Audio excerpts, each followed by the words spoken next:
Максим Танк. Спатканне. Ну что ж, кажы, што ў вас чуваць? Пачаў стары прасенажаць.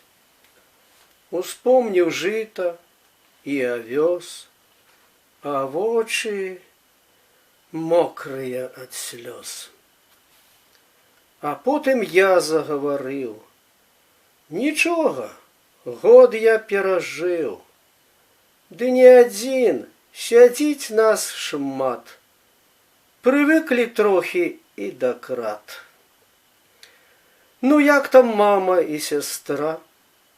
Пора ўжо на зіму араць. І як там кратаецца дзед? Ім занясі ад нас прывет. Нічога, мы то жыць жывём.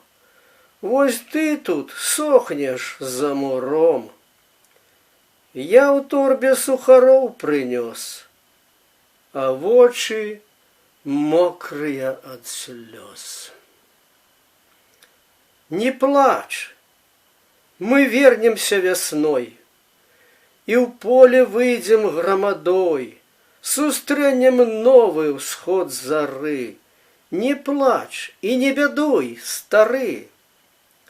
Вясною светлаю за крат, з сяўнёю поўнаю зярнят, нас выйдзе шмат, як цёмны бор, на скібы чорныя разор. Стары, я знаю, верыць мне, і сам гаворыць аб вясне. Здаецца, падужэў, падрос, хоць вочы мокрыя ад слёз. 1936 год.